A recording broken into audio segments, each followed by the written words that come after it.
ನಮಸ್ಕಾರ ಸ್ನೇಹಿತರೆ. ಕ್ರಿಕೆಟ್ ಜಗತ್ತಿನಲ್ಲಿ ಒಂದು ಮಾತಿದೆ, ಅದೇನು ಗೊತ್ತಾ? Pride goes before A fall ಅಂತ. ಅಂದ್ರೆ ಅತಿಯಾದ ಅಹಂಕಾರ ಮನುಷ್ಯನನ್ನು ಹೇಗೆ ಪಾತಾಳಕ್ಕೆ ತಳ್ಳುತ್ತೆ ಅನ್ನೋದಕ್ಕೆ ಈಗ ನಮ್ಮ ನೆರೆಯ ರಾಷ್ಟ್ರ ಪಾಕಿಸ್ತಾನವೇ ಸಾಕ್ಷಿ. ಇತ್ತೀಚಿನ ದಿನಗಳಲ್ಲಿ ಪಾಕಿಸ್ತಾನದ ಕ್ರಿಕೆಟ್ ಬೋರ್ಡ್ ಮತ್ತು ಅಲ್ಲಿನ ಸರ್ಕಾರ ಕೊಡ್ತಿದ್ದ ಬಿಲ್ಡಪ್ ನೋಡಿದ್ರೆ ಇಡೀ ವಿಶ್ವವೇ ಅವರ ಕೈಯಲ್ಲಿದೆ ಏನೋ ಅನ್ನೋ ಹಾಗಿತ್ತು. ನಾವು ಭಾರತದ ವಿರುದ್ಧದ ICC T20 ಮ್ಯಾಚ್ಗಳನ್ನು ಬಹಿಷ್ಕಾರ ಮಾಡ್ತೀವಿ, ಯಾವ ಕಾರಣಕ್ಕೂ ಫೀಲ್ಡ್ಗೆ ಇಳಿಯೋದಿಲ್ಲ ಅಂತ ಪಾಕಿಸ್ತಾನದ ಪ್ರಧಾನಿಯೇ ಎದೆಯುಬ್ಬಿಸಿ ಘೋಷಣೆ ಮಾಡಿದ್ರು. ಆದರೆ ಈಗೇನಾಗಿದೆ ಗೊತ್ತಾ? ಪಾಕಿಸ್ತಾನಕ್ಕೆ ICC ಸರಿಯಾದ ಪಾಠ ಕಲಿಸಿದೆ. ಯಾರೋ ಅಂದ ಹಾಗೆ ಬೆಗ್ಗರ್ಸ್ ಕ್ಯಾಂಟ್ ಬಿ ಚೂಸರ್ಸ್ ಅನ್ನೋ ಪರಿಸ್ಥಿತಿಯಲ್ಲಿರೋ ಪಾಕಿಸ್ತಾನಕ್ಕೆ ನೀವು ಭಿಕ್ಷುಕರಾಗಿರೋದ್ರಿಂದ ನಿಮಗೆ ಆಯ್ಕೆಗಳೇ ಇಲ್ಲ ಅಂತ ICC ಮುಖಕ್ಕೆ ಹೊಡೆದ ಹಾಗೆ ಹೇಳಿದೆ. ಈ ಕಾರಣದಿಂದಾಗಿ ಪಾಕಿಸ್ತಾನ ಈಗ ಅನಿವಾರ್ಯವಾಗಿ ಯೂ-ಟರ್ನ್ ಹೊರಡಿದೆ. ಅಷ್ಟೇ ಅಲ್ಲ, ಮರ್ಯಾದೆ ಕಳೆದುಕೊಂಡು ಭಾರತದ ವಿರುದ್ಧ ಆಡಲು ಒಪ್ಪಿಕೊಂಡಿದೆ. ಹಾಗಾಗಿ ಬರುವ ಫೆಬ್ರವರಿ 15ನೇ ತಾರೀಕು ಶ್ರೀಲಂಕಾದ ಕೊಲಂಬೋದಲ್ಲಿ ಭಾರತ ಮತ್ತು ಪಾಕಿಸ್ತಾನದ ನಡುವೆ ರಣರೋಚಕ ಪಂದ್ಯ ನಡೆಯೋದು ಈಗ ಗ್ಯಾರಂಟಿ. ಇದರ ಬಗ್ಗೆ ನಾನು ಸ್ವಲ್ಪ ಮಾಹಿತಿ ಕೊಡ್ತೀನಿ, ನೀವು ವಿಡಿಯೋನ ಪೂರ್ತಿಯಾಗಿ ನೋಡಿ. ಹಾಗೂ ನೀವಿನ್ನ ಜಿಯೋಸ್ಕೋಪ್ ಕನ್ನಡ ಯೂಟ್ಯೂಬ್ ಚಾನೆಲ್ನ ಸಬ್ಸ್ಕ್ರೈಬ್ ಆಗಿಲ್ಲ ಅಂದರೆ ಈ ಕೂಡಲೇ ಸಬ್ಸ್ಕ್ರೈಬ್ ಆಗಿ. ಈಗ ವಿಷಯಕ್ಕೆ ಬಂದ್ಬಿಡೋಣ. ಪಾಕಿಸ್ತಾನದ ಈ ನಿರ್ಧಾರವನ್ನ ಎಲ್ಲರೂ ಭಾರೀ ದೊಡ್ಡ ಮುಖಭಂಗ ಅಂತಲೇ ವಿಶ್ಲೇಷಣೆ ಮಾಡ್ತಾ ಇದ್ದಾರೆ. ಯಾಕಂದ್ರೆ ICC T20 ವಿಶ್ವಕಪ್ ಭಾರತ ಮತ್ತು ಶ್ರೀಲಂಕಾ ಜಂಟಿಯಾಗಿ ಆಯೋಜನೆ ಮಾಡ್ತಿರೋದ್ರಿಂದ ಭಾರತದ ಭದ್ರತೆಯ ದೃಷ್ಟಿಯಿಂದ ಪಾಕಿಸ್ತಾನದ ಪಂದ್ಯಗಳನ್ನು ಲಂಕಾದಲ್ಲೇ ಇಡಲಾಗಿತ್ತು. ICC ಅದೆಷ್ಟೋ ಸೌಲಭ್ಯಗಳನ್ನು ಇವರಿಗೆ ಮಾಡಿಕೊಟ್ಟಿತ್ತು. ಆದರೂ ಪಾಕಿಸ್ತಾನ ವಿನಾಕಾರಣ ಕಿರಿಕ್ ತೆಗೆದಿತ್ತು. ಇದನ್ನೇ biting the hand that feeds you ಅನ್ನೋದು, ಅಂದ್ರೆ ಅನ್ನ ಹಾಕಿದ ಕೈಗೆ ಕಚ್ಚೋ ಬುದ್ಧಿ ಇದು. ICC ಬಹಳ ಜವಾಬ್ದಾರಿಯುತವಾಗಿ ನಡೆದುಕೊಂಡಿದ್ರೂ ಪಾಕಿಸ್ತಾನ ಮಾತ್ರ ಮೊಂಡಾಟ ಮಾಡಿತ್ತು. ಆದರೆ ICC ಉಪಾಧ್ಯಕ್ಷರು ಮತ್ತು PCB ಚೇರ್ಮನ್ ನಡುವೆ ನಡೆದ ಮಾತುಕತೆಯಲ್ಲಿ ಸತ್ಯಾಂಶ ಹೊರಬಂದಿದೆ. ನೀವು ಮ್ಯಾಚ್ ಆಡಲ್ಲ ಅಂದ್ರೆ ನಿಮ್ಮನ್ನ ಟೂರ್ನಿಯಿಂದಲೇ ಹೊರಗಿಟ್ಟು ಬೇರೆ ತಂಡವನ್ನ ಸೇರಿಸಿಕೊಡ್ತೀವಿ ಅಂತ ICC ವಾರ್ನಿಂಗ್ ಕೊಟ್ಟಾಗ ಪಾಕಿಸ್ತಾನ ಅಕ್ಷರಶಃ ಮೆತ್ತಗಾಗಿ ಹೋಯಿತು. ಯಾಕಂದ್ರೆ ಬಾಂಗ್ಲಾದೇಶ ಈಗಾಗಲೇ ಇಂಥದ್ದೇ ಹಠ ಮಾಡಿ ಪಂದ್ಯಾವಳಿಯಿಂದ ಹೊರಗುಳಿದು ನಷ್ಟ ಅನುಭವಿಸಿದೆ. ಆ ನಷ್ಟ ನಮಗೂ ಆಗಬಾರ್ದು ಅಂತ ಪಾಕಿಸ್ತಾನಕ್ಕೆ ತಡವಾಗಿ ಜ್ಞಾನೋದಯವಾಯಿತು. ಆದರೆ ಪಾಕಿಸ್ತಾನದವರು ಬಹಳ ಸ್ಮಾರ್ಟ್ ಆಗಿ ಪೋಸ್ ಕೊಡೋಕೆ ನೋಡಿದ್ರು. ನಾವು ಮ್ಯಾಚ್ ಆಡ್ತೀವಿ, ಆದರೆ ನಮಗೊಂದು ಕಂಡೀಷನ್ ಇದೆ ಅಂದ್ರು.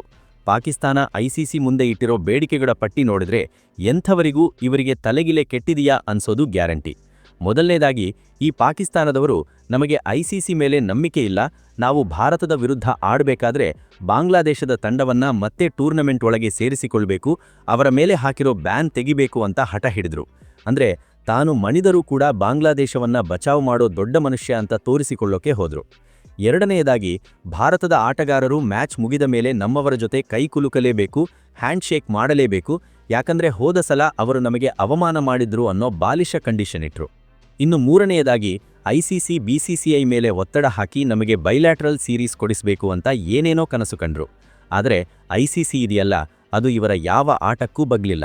ICC ಅಧಿಕಾರಿಗಳು ಮುಖಕ್ಕೆ ಹೊಡೆದ ಹಾಗೆ ಹೇಳಿದ್ದೇನಪ್ಪ ಅಂದ್ರೆ, ನೋಡಿ, ಬಾಂಗ್ಲಾದೇಶ ತಪ್ಪು ಮಾಡಿದೆ, ಅದಕ್ಕೆ ಶಿಕ್ಷೆ ಅನುಭವಿಸುತ್ತಿದೆ, ಇದರಲ್ಲಿ ನಿಮ್ಮ ಹಸ್ತಕ್ಷೇಪ ನಡೆಯಲ್ಲ. ಇನ್ನು ಹ್ಯಾಂಡ್ ಶೇಕ್ ಮಾಡೋದು ಬಿಡೋದು ಆಟಗಾರರ ವೈಯಕ್ತಿಕ ವಿಚಾರ, ಅದನ್ನ ನಾವು ರೂಲ್ಸ್ ಮಾಡೋಕೆ ಆಗಲ್ಲ. ಬೈಲ್ಯಾಟ್ರಲ್ ಸೀರೀಸ್ ಅನ್ನೋದು ಇಂಡಿಯಾ ಗವರ್ನಮೆಂಟ್ ನಿರ್ಧಾರ, ನಮಗೂ ಅದಕ್ಕೂ ಸಂಬಂಧ ಇಲ್ಲ ಅಂತ ಕ್ಲಿಯರ್ ಆಗಿ ಹೇಳ್ಬಿಟ್ರು. ಇದನ್ನೇ ಇಂಗ್ಲಿಷ್ನಲ್ಲಿ ಡೋಂಟ್ ಕ್ರಾಸ್ ಯುವರ್ ಲಿಮಿಟ್ಸ್ ಅನ್ನೋದು.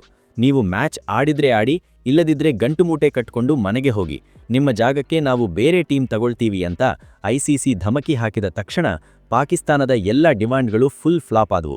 ಒಟ್ಟಿನಲ್ಲಿ ಪಾಕಿಸ್ತಾನ ತನ್ನ ಮರ್ಯಾದೆ ಉಳಿಸಿಕೊಳ್ಳೋಕೆ ಹೋದ್ರೆ ICC ಮಾತ್ರ ಅವರ ಅಹಂಕಾರವನ್ನ ಸರಿಯಾಗಿ ಮೆಟ್ಟಿ ಹಾಕಿತು. ಪಾಕಿಸ್ತಾನದ ಈ ಮರ್ಯಾದೆ ಹೋದ ಪ್ರಸಂಗ ಇದೆಯಲ್ಲ, ಇದನ್ನ ನೋಡಿದ್ರೆ ನೆಲಕ್ಕೆ ಬಿದ್ರೂ ಮೀಸೆ ಮಣ್ಣಾಗಿಲ್ಲ ಅನ್ನೋ ಸಾಲಿಗೆ ಪಕ್ಕಾ ಉದಾಹರಣೆ ಅನ್ಸುತ್ತೆ. ಫುಲ್ ಬಿಲ್ಡಪ್ ಕೊಟ್ಟು ನಾವು ಮ್ಯಾಚ್ ಆಡಲ್ಲ, ಭಾರತದೆದುರು ತಲೆ ತಗ್ಗಿಸಲ್ಲ ಅಂತ ಅಬ್ಬರಿಸಿದ್ದ ಪಾಕಿಸ್ತಾನಕ್ಕೆ ಈಗ ಅಕ್ಷರಶಃ ಮುಖಭಂಗವಾಗಿದೆ. ICC ಕೊಟ್ಟ ಒಂದೇ ಒಂದು ವಾರ್ನಿಂಗ್ಗೆ ಇಡೀ ಪಾಕಿಸ್ತಾನ ಕ್ರಿಕೆಟ್ ಬೋರ್ಡ್ಗೆ ಬೆವರಿಳಿದು ಬಿಟ್ಟಿದೆ.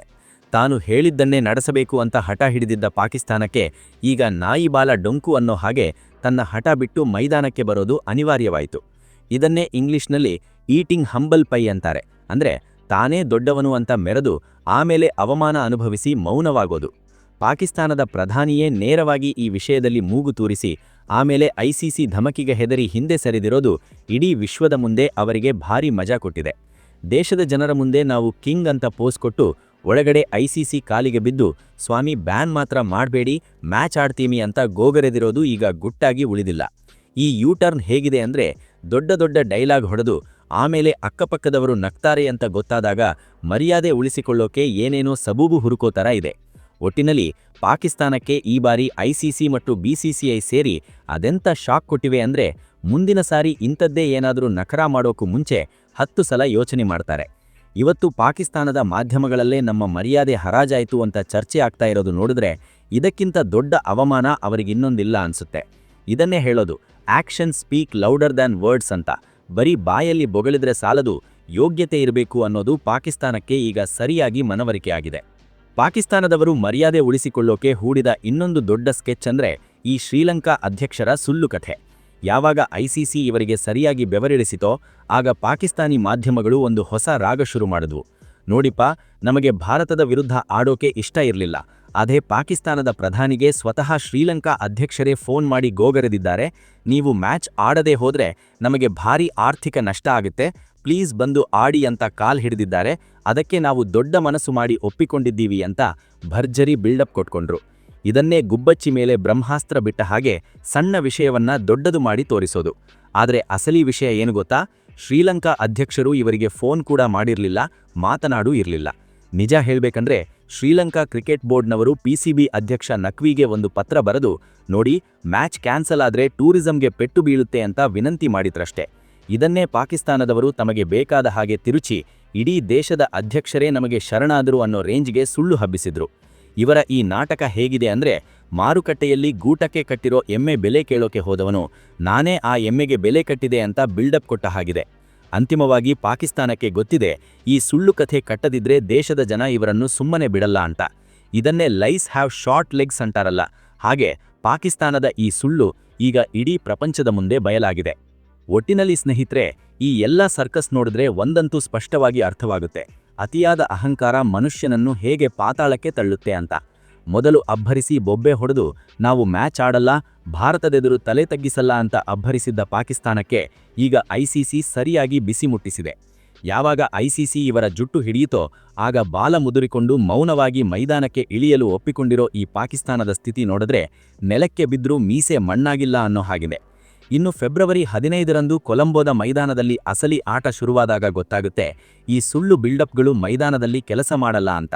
ಇಂಡಿಯಾದ ವೀರರು ಬ್ಯಾಟ್ ಹಿಡಿದು ಅಬ್ಬರಿಸುವಾಗ ಈ ಎಲ್ಲ ಹೈಡ್ರಾಮಾಗಳು ಗಾಳಿಯಲ್ಲಿ ತೇಲಿ ಹೋಗೋದು ಗ್ಯಾರಂಟಿ. ಪಾಕಿಸ್ತಾನಕ್ಕೆ ಈಗ ವಾಸ್ತವದ ಅರಿವಾಗಿದೆ. ಇಂಡಿಯಾ ಜೊತೆಗಿನ ಆಟ ಅಂದ್ರೆ ಅದು ಬರೀ ಆಟ ಅಲ್ಲ, ಅದು ಅವರ ಇಡೀ ದೇಶದ ಮರ್ಯಾದೆಯ ಪ್ರಶ್ನೆ ಅಂತ. ಈಗಂತೂ ಇಂಡಿಯಾದ ವಿರುದ್ಧ ಸೋಲುವ ಭಯ ಒಂದು ಕಡೆ ಆದರೆ ವಿಶ್ವದ ಎದುರು ಮರ್ಯಾದೆ ಹೋದ ಮುಖಭಂಗದ ಸಂಕಟ ಇನ್ನೊಂದು ಕಡೆ. ಈ ರಣರೋಚಕ ಪಂದ್ಯದಲ್ಲಿ ನಮ್ಮ ಟೀಮ್ ಇಂಡಿಯಾ ಪಾಕಿಸ್ತಾನಕ್ಕೆ ಧೂಳಿ ಉಣಿಸುವುದನ್ನು ನೋಡೋಕೆ ಇಡೀ ದೇಶವೇ ಕಾತುರದಿಂದ ಕಾಯ್ತಾ ಇದೆ. ಸ್ನೇಹಿತರೆ, ಪಾಕಿಸ್ತಾನ ಮಾಡಿದ ಈ ಹೈಡ್ರಾಮದ ಬಗ್ಗೆ ನಿಮ್ಮ ಅನಿಸಿಕೆ ಏನು? ಪಾಕಿಸ್ತಾನದ ಸ್ಪಿನ್ ದಾಳಿ ಇಂಡಿಯಾ ಧೂಳಿಪಾಠ ಮಾಡುತ್ತಾ? ನಿಮ್ಮ ಅಭಿಪ್ರಾಯವನ್ನ ಕಮೆಂಟ್ ಬಾಕ್ಸ್ನಲ್ಲಿ ತಿಳಿಸಿ. ಹಾಗೂ ಮುಂದಿನ ವಿಡಿಯೋ ನೋಟಿಫಿಕೇಷನ್ಗಾಗಿ ಬೆಲ್ ಐಕಾನ್ ಪ್ರೆಸ್ ಮಾಡಿ. ಮುಂದಿನ ವಿಡಿಯೋದಲ್ಲಿ ಮತ್ತೆ ಸಿಗೋಣ. ಜೈ ಹಿಂದ್, ಜೈ ಕರ್ನಾಟಕ.